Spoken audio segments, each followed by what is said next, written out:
할렐루야. 조난입니다. 오늘은 당신의 인생을 재창조하라 네 번째 마지막 시간입니다. 창조적인 인간의 영의 기도. 첫 번째 시간은 당신의 인생을 재창조하라. 당신은 당신의 인생을, 당신의 환경을 변화시킬 수 있다.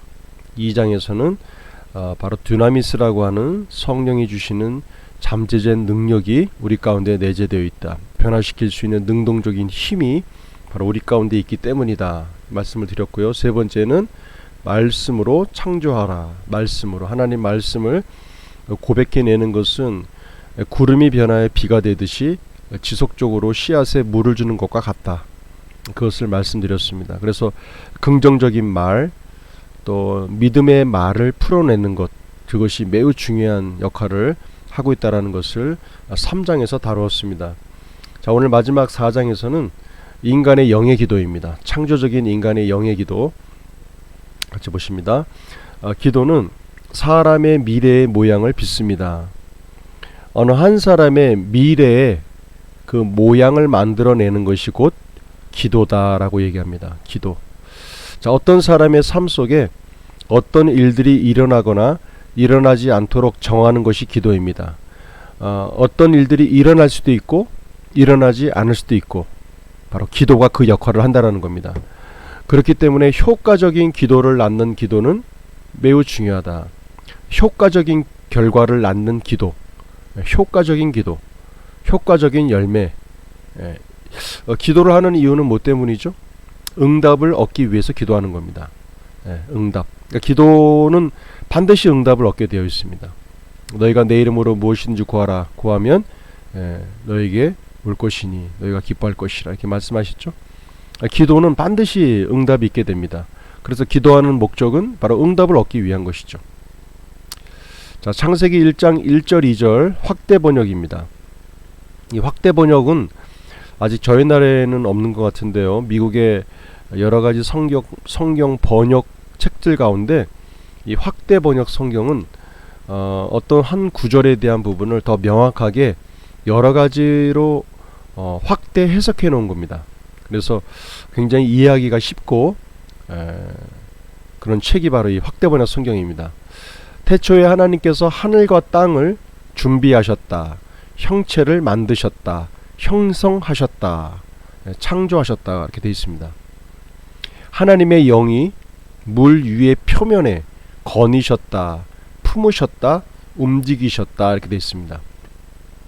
그러니까 개역개정판에는 이제 하나님의 영이 물 위의 표면에 움직이셨다라 운행하셨다 이렇게 되어 있죠. 운행하셨다. 근데 이 확대 번역에 보게 되면 거니셨다. 품으셨다. 하나님의 영이 물 위의 표면에 품으셨다 이렇게 표현되어 있습니다. 그래서 움직이다라는 말을 히브리 말로 라카프, 품다, 퍼덕이다, 편안하게 쉬다라는 말이 이 움직이다라는 원어 가운데 이 뜻이 있습니다.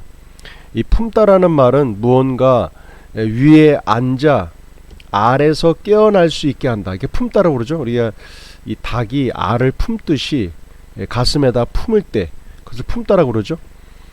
그래서 알에서 깨어날 수 있도록 무언가가 깨어날 수 있도록 품고 있는 것, 다른 말로 존재하도록 불러내다 이 뜻이 있습니다. 존재하도록 불러내다. 하나님의 영이 물 위의 표면에 움직이셨다. 다른 말로 품으셨다. 다른 말로 존재하도록 부르셨다. 그 뜻입니다. 무엇이요? 하나님의 영이 바로 성령이 그 일을 하신 것입니다. 존재하도록 불러내셨다. 성령이. 자, 편안하게 쉰다. 움직이다라는 말에 여기 그 편안하게 쉰다는 말이 있었죠. 편안하게 쉰다. 하나님의 영이 무언가를 존재하도록 불러일으키기 위해 어떤 계획을 품고 계셨음을 암시합니다. 뭔가를 불러내기 위하여 품고 어떤 계획을 품고 계셨다. 이제 이렇게 성경의 해석에 대한 부분이 이렇게 우리가 표현될 수 있는 겁니다. 자, 그때 어둠이 온 세상을 덮고 있었고 세상은 혼란 덩어리였다. 땅은 혼란했다고 되어 있죠. 예. 창세기 1장 2절에 보게 되면 땅은 혼란했다. 예. 예. 무질서했다. 이렇게 되어 있습니다. 이사야서 24장 1절에 보라 주께서 땅을 공허하게 하시고 황폐케 하시며 뒤집어 엎으시고 그 거민들을 멀리 흩으시니. 자, 예레미야 4장 23절 26절에 보면 내가 땅을 보았더니 보라 형체도 없고 공허하며 하늘에는 빛도 없더라. 그러나 하나님은 확고하셨습니다. 그분은 무언가를 생각하고 계셨고 그것에 대하여 확고하셨습니다. 생각하셨고 마음에 품으셨고 불러내기 위하여 뭔가 이 스탠바이 준비하고 계셨다라는 겁니다. 예. 땅은 혼란스러웠지만 하나님의 마음은 혼란스럽지 않았습니다. 하나님은 그때 오히려 뭔가를 창조하기 위하여 마음에 품고 계셨고 운행하고 계셨고 계획 가운데 확고한 마음을 갖고 계셨던 하나님의 마음을 우리가 성경을 통해서 볼 수 있습니다. 땅이 혼돈 가운데 있었어도 하나님의 갈망은 흔들리지 않았습니다. 창세기 1장 22절 25절에 하나님께서 그 종류대로 창조하시니라. 땅 위에 기어다니는 모든 것을 그 종류대로 만드시니라. 이렇게 되어 있습니다. 창조하다. 여기 보게 되면 그 종류대로 창조하시고 그 종류대로 만드셨다라고 되어 있죠. 이 창조라는 말은 히브리 말로 바라라고 되어 있습니다. 바라. 존재하도록 불러내다. 이것이 바로 창조입니다. 만들다. 메이드라는 말은 아사. 히브리 말로 아사라는 말인데 이미 존재하던 물질로 무엇을 만든 것을 만들었다고 얘기하는 거죠. 그러니까 창조는 존재하도록 불러내는 거고 만든 것은 존재했던 것들로 물질을 만드는 것. 이것이 이제 만든 것이죠. 재료는 무엇이었습니까? 물과 흙이었습니다. 창세기 1장 26절에 하나님께서 말씀하시기를 우리의 형상대로 우리의 모습을 따라 사람을 만들자. 사람을 창조하자고 하지 아니하시고 사람을 만들자라고 하셨습니다. 만들다. 무언가를 빚다. 모양을 잡다. 이미 존재하던 물질로 뭔가를 만든 거다. 이렇게 되어 있습니다. 27절에 그리하여 하나님께서 자신의 형상대로 사람을 창조하시고 처음 사람을 창조하실 때는 어떻게? 하나님의 형상대로 불러내셨습니다. 그렇죠? 창조라는 것은 어떤 것을 존재하도록 불러내는 것이 창조죠. 그래서 하나님의 형상대로 창조하시고 그 모습을 만드신 겁니다. 흙으로. 곧 하나님의 형상대로 그를 창조하셨으며 그들을 남자와 여자로 창조하셨습니다. 자, 창세기 2장 7절에서 하나님은 땅의 흙으로 사람을 만드셨다는 것을 볼 수 있습니다. 사람을 흙으로 창조하신 것이 아닙니다. 아까도 했지만 창조하신 것은 무엇으로 창조하셨습니까? 하나님의 형상으로 창조하셨습니다. 이미지, 바로 영적인 형상이 인간에 있었고 그 영적인 형상 가운데에 바로 흙으로 인간을 만드신 거죠. 사람의 존재를 흙으로 불러내신 것이 아닙니다. 불러낸 것은 창조죠. 흙으로 만드셨습니다. 사람을 하나님의 형상대로 창조하셨습니다. 하나님의 형상, 영적인 형상, 하나님의 이미지, 하나님의 창조적인 그 이미지, 그것이 인간에게 심겨져 있던 것이죠. 거기에 흙으로 빚으신 겁니다. 자, 하나님은 먼저 사람을 존재하도록 불러내신 이후에 흙으로 만드셨습니다. 여기까지 이해 잘 되셨죠? 창조한 것과 만든 것의 차이점.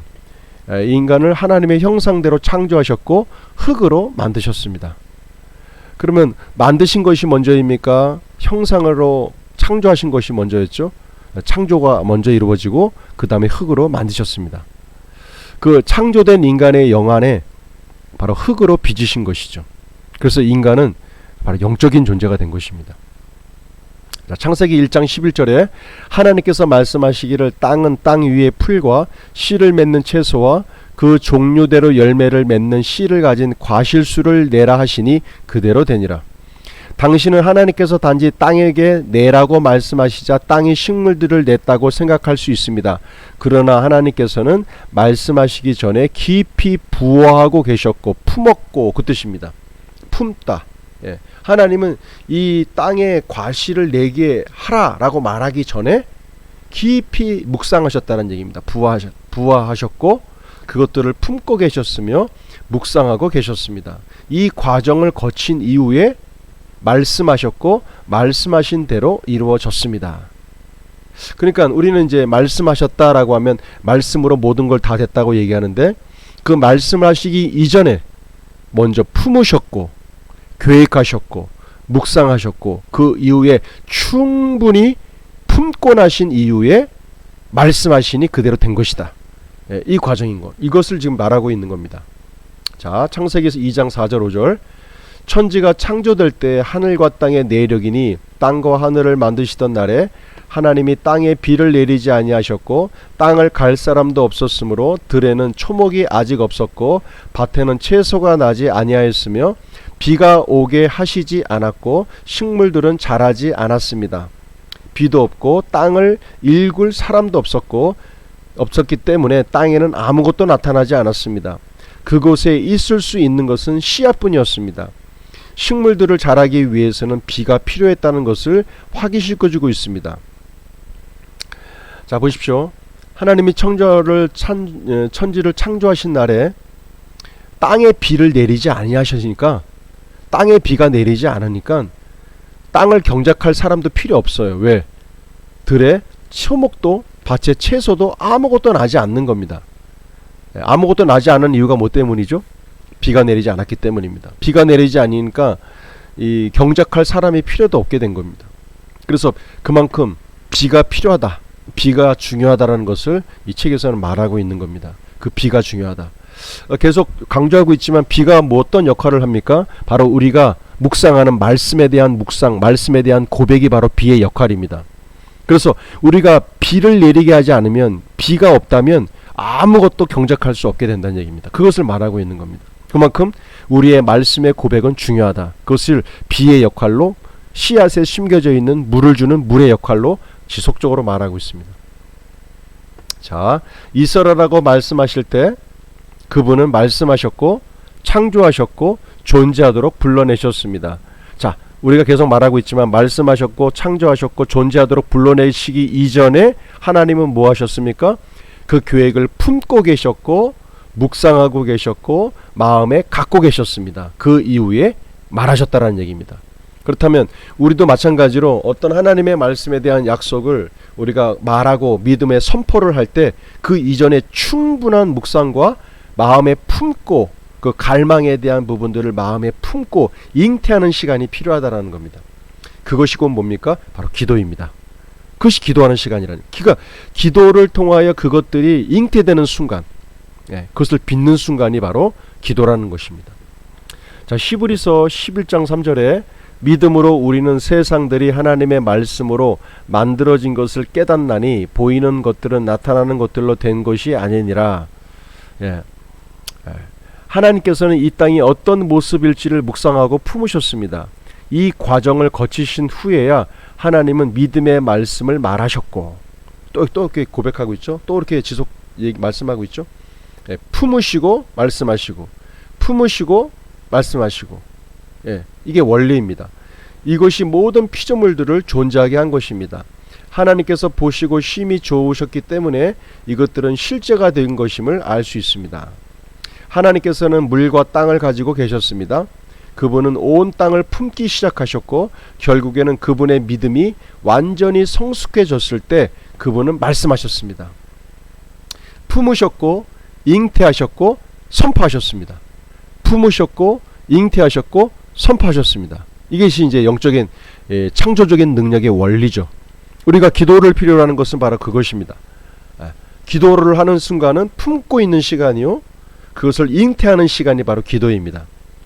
그리고 그것이 충분히 무르익어질 때 우리가 예수 그리스도의 이름으로 바로 말씀을 통하여 선포할 때 우리의 삶에 창조적인 능력, 초자연적인 역사와 창조적인 능력의 열매들이 나타나기 시작하게 되는 겁니다. 자, 우리가 이런 마음들로 이제 기도의 패턴을 바꿔가기 시작하는 겁니다. 그 예전에 그냥 예수님께 하나님 앞에 간구하고 어떤 것들에 대한 소망의 마음들을 아뢰고 구하는 기도를 드렸다면 이제는 이 창조적인 능력을 통하여 기도의 패턴을 바꿔보시는 겁니다. 자, 하나님께서 말씀하실 때 그것들은 물질적으로 나타나는 것처럼 보이지 않았지만 하나님께서 영적인 세계에서 나타냈습니다. 그런 후에 그분은 말씀하신 모든 것이 제자리를 잡도록 한 단계씩 일을 진행하셨습니다. 창조는 당신의 영 안에서 이루어지는 것입니다.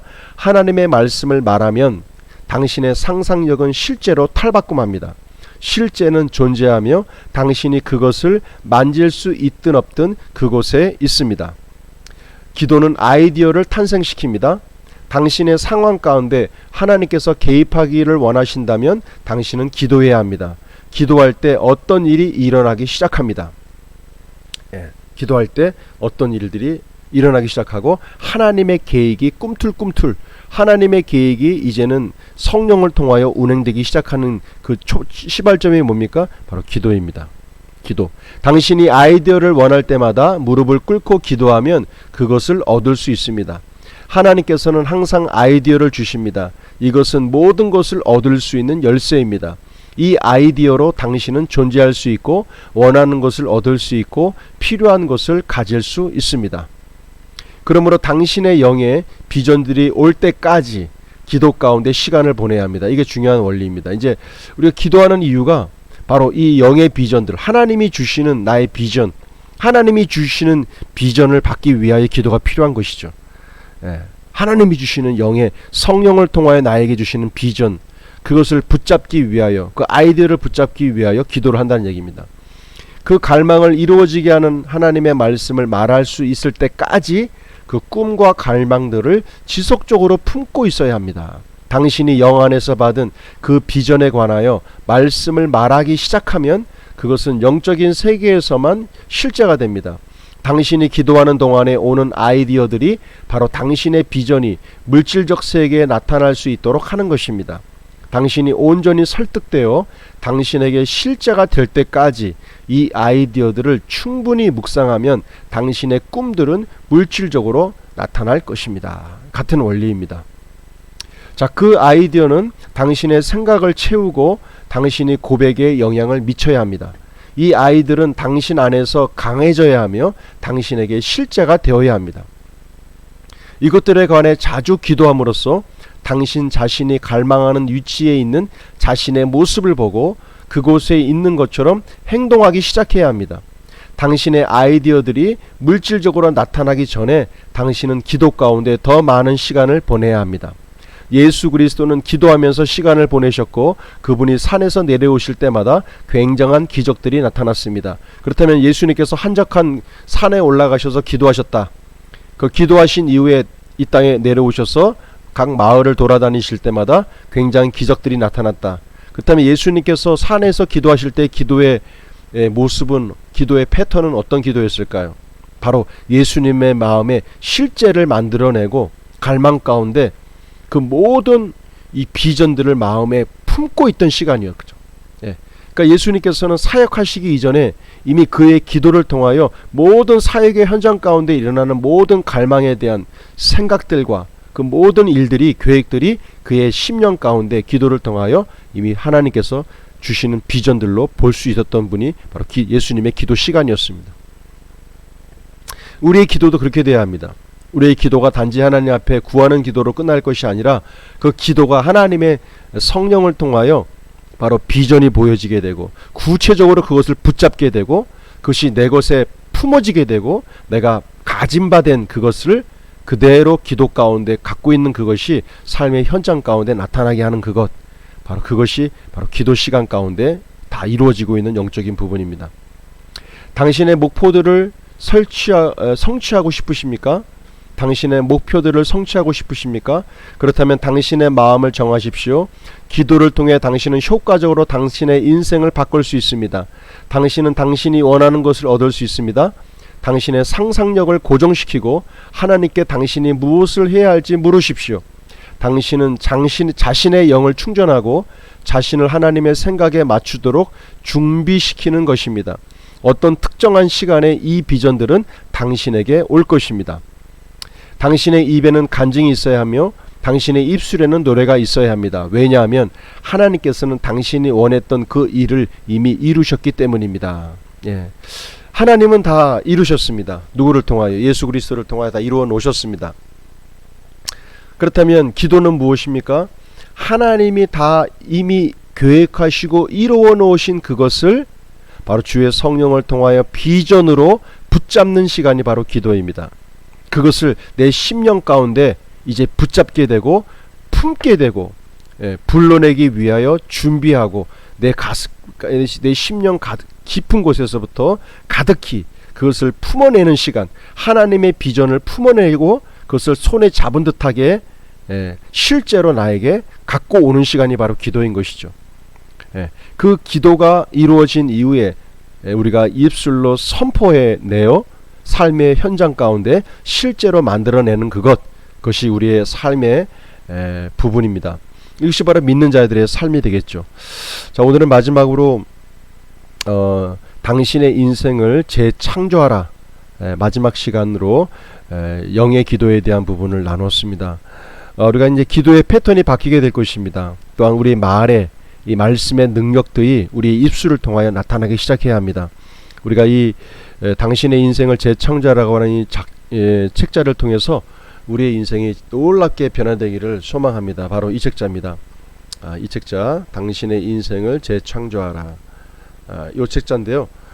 우리가 이제 여기서 나왔던 이 원리들, 이것을 계속 다시 한번 들으시면서 이 원리들을 하나님의 창조 원리를 붙잡으시고 그 원리대로 우리가 기도하고 믿음의 현장 가운데서 믿음을 발휘하고 한번 해보시길 바랍니다.